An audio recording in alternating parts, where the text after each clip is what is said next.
Hello everyone, and welcome back to Ninja Gaiden 3, starting with Act 4.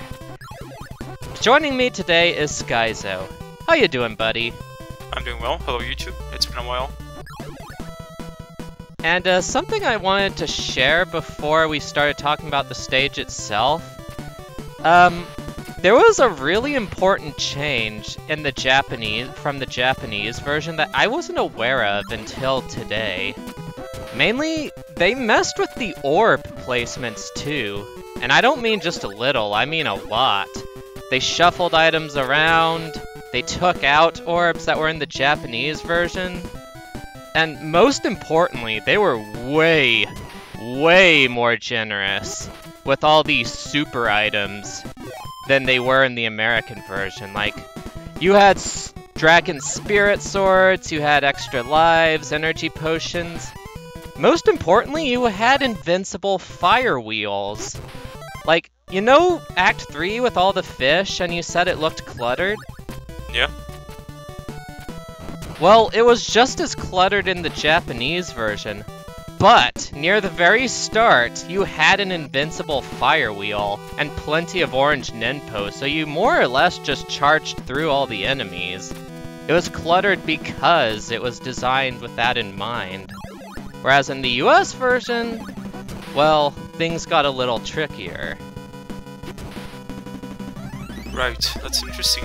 You know, like, once you describe it, you know, the changes to me, it seems like this was a last minute, you know, kind of change. It doesn't seem like this was planned very well. And you can kind of see that reflected in the damage numbers too, where it turns out it wasn't as simple as they just buffed everyone by 1 tick of damage. It's more like all the enemies either do 3 damage or 2 damage. So like if they already did 3 damage, they were unchanged. But in situations where they only did 1 damage, they would instead do 3 damage. Sometimes they would be only increased to 2, but oftentimes they would go from doing 1 to 3. Like 3 damage is actually more common than 2 damage in our version. That's interesting, and this seems like a slow stage, like the desert one. That's what this reminds me of. Also, the spikes do 6 damage in our version and 3 in the Japanese. That is a... Neither of them insta-kill you, though. That's a lot of damage. Indeed. Good thing the invincible fire wheel makes us invincible, huh? You know, I didn't think it would work on the spikes, but I'm glad it does. Isn't it like the most awesome item ever? Yeah, I mean, to me it seems like the fire wheel is essentially the mushroom of this game. It is. Now then, here's the boss. He'll dive into the ground and shoot 3 to 5 fire wheels at you. You gotta be careful, cause when he pops up again, he tends to pop up at the last place you were at. So I like to stand still for the first 2, and then I start moving once he throws that 3rd one. Just in case. He uses your own weapon against you, that's pretty cool. It is. Alrighty, speedrun. Like, there was a dragon spirit sword right there, originally. And then the invincible fire wheel, I think was like at the very next riding platform stage. Along with a very helpfully located orange ninpo. That would certainly make this stage a lot easier. Yes, it would. One of the posters on a forum that I post this on, Shmups, I think he said that they intentionally balanced it different for both audiences. And like, they went to one extreme for us and another extreme for the Japanese audience. Cause like, especially with, like when I played it, it felt like I couldn't go 2 steps without tripping over an invincible fire wheel or an orange ninpo. It's like, whereas the US version was made a little too frustrating, the Japanese version was noticeably easier. It wasn't until they re-released this for the Super Nintendo version where they found a compromise between the two versions, where they kept a lot of the changes made for the United States, but they dropped the limited continues and also changed the enemies back to doing regular damage, I would say. So it worked out pretty well. Only thing is that the graphics and the sound sucks, you know, so that kind of ruins the whole thing. You'd think it would be better, the graphics and the sound in the SNES. I know, right? So you're saying that they're worse? How? There's no sense of style to them, basically. Like, the colors, like, it's obvious they have more colors to work with, but they weren't nearly as good at using those colors. Weird. Same with the soundtrack. It's not often you see something like that, where you have superior hardware but a worse version. I'm telling you, they managed it. But enough about negativity. Don't you like the music here? Well, the music in this game never, you know, stops to impress me. It's, you know, even for its time, I think it's very impressive. Uh-oh. They're about transformation experiments. They're gonna reveal what Foster was making. Bionoids! What the hell does that mean? Was it a bionoid that killed Irene? What is going on? What is a bionoid? Okay, so apparently, when the demon from the first game died, he somehow tore open a hole in dimensions, and there was all this life energy that they found in another dimension, so Foster's basically just been shooting up different subjects with this life energy to make bionoids. They look human, but... I imagine that's a mistranslation. Like, they wanted to spell maybe androids, but they got messed up. No, it probably was Japanese, it's just... Japanese names don't tend to translate very well. Like, you know how people get Chinese tattoos on their arm, and to look cool? Yeah, and they often mean something completely different than what they wanted. Yeah, actually, let's talk about the stage. So, there was an invincible fire wheel near the start here as well, and they took it out but left all the enemies in, so this right here, I think, is the single hardest screen to survive in the game, or the stage. Stage 5-1, because these enemies, they are everywhere, there are a lot of them, and they come at you from all angles, and you're hopping over bottomless chasms. Like, this area is rough. You have to go slow if you want to survive this. Like, do you see this? Yeah, this looked very challenging, and I thought that the platform that you're standing on actually pushed you to the side, because it looks like that, but fortunately it doesn't. Look at this screen! You know, actually, the rain just makes everything so much worse, because you can't see anything. Like, it's all static. Yeah, so the secret to that second screen especially is you just have to realize that none of the purple ships will hit you if you time that jump right, and you just have to go for it. Don't even try to clear out all the stuff that you see. It's not gonna work out. Yeah, you're gonna take a lot of damage if you try to do that, I'd imagine. Oh yeah.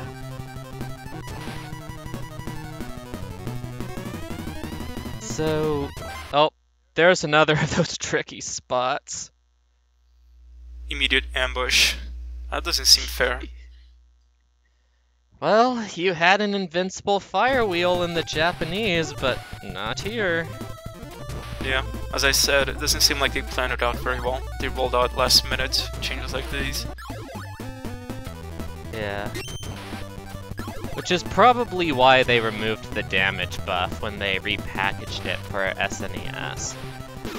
Anyways, that's the end of that. Back to normal difficulty.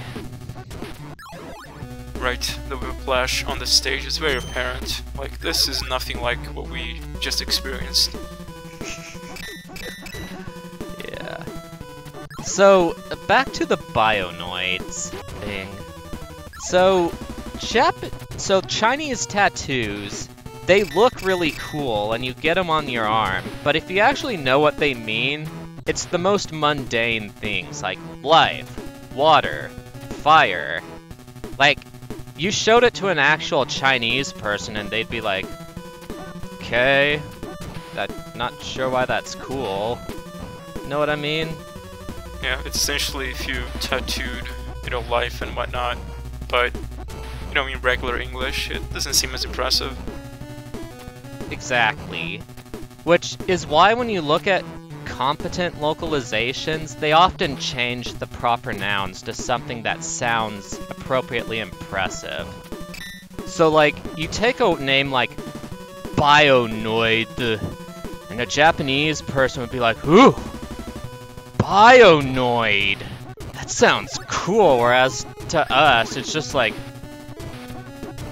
you can't help but snigger when you hear that. Bionoid! Yeah, so apparently, you know, it's not a mistranslation. I thought it was. Oh, you looked it up? No, I didn't look it up, but, you know, apparently, you know, from me listening to you, it doesn't seem like it was a mistranslation.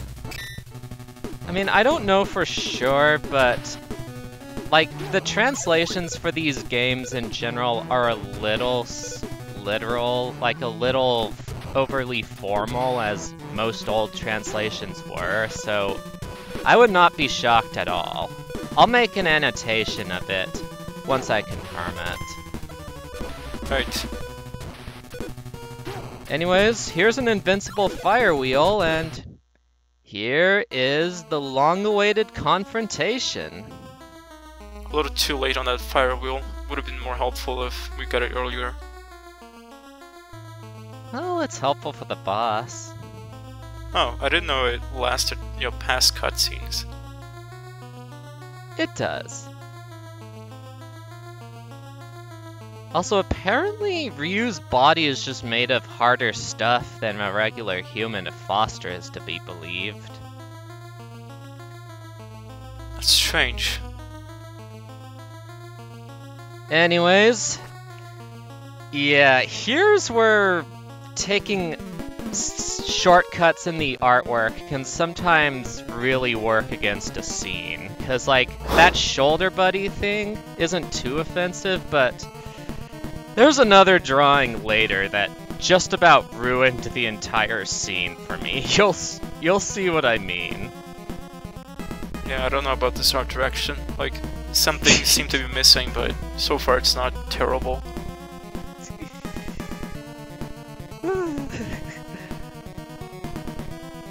I do like the animations, though. That looks cool.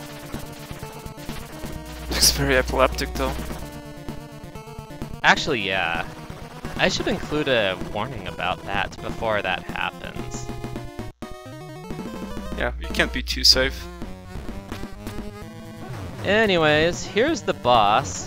His pattern is pretty simple, but he is pretty mobile, and the invincible fire wheel hitbox is really wide.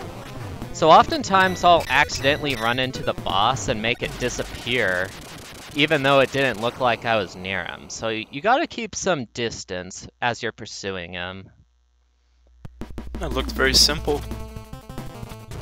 It is. Just gotta be careful not to get too close to him when he's throwing those things. Also, the speedrun is just as crazy as you would expect it to be. Yeah, again, another instance of the level being much harder than the boss. Yeah. That never really goes away in this series.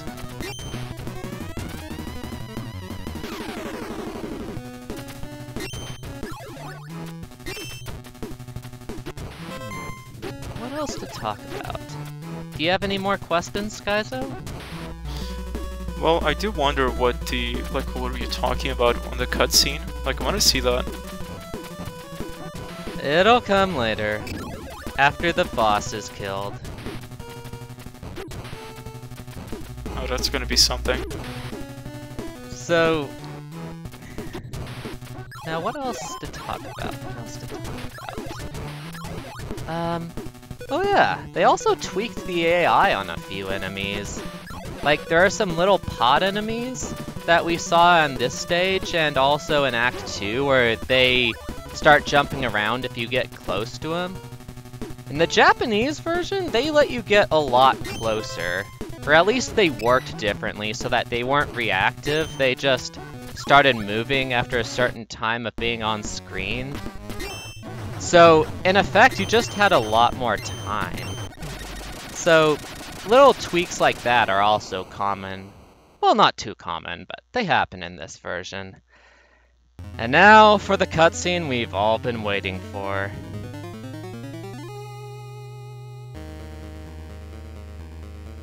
Alright, let's see.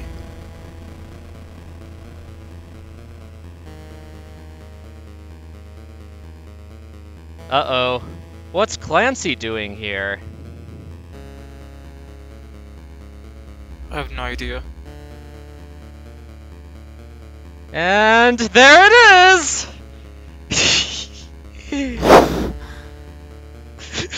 You put in the... What's the name of that character? On the right? Beavis! Nice. You just seemed a perfect match for Butthead there. What is going on with the little people? Like the tiny portrait things? Well, you know, they're showing up in the background, but I don't know, I guess when they were drawing Foster, they just had to finish up the cutscene right then and there. Oh, these flashing lights though, I don't like them. No, not Butthead! That was... Oh, that was something else. Here they are trying to be all dramatic and serious, but when I first watched it, I could not stop laughing. It just ruined the scene. Well, to me, the best part was the little walk.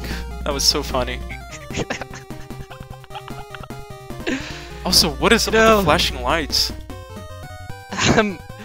Well, Clancy just tore open a dimension, tore open a sub-rift dimension, so we gotta stop whatever the heck it is he's doing.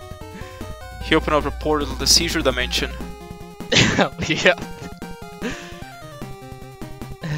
Yeah, the plot goes a little off the rails once Foster is defeated. We'll be seeing more of that as we get into it, but anyways, that's the end of that. God bless you all and see you next time. That's a beautiful stage though. It is. The stage design is still good. Right, I'll see you later, YouTube. Bye.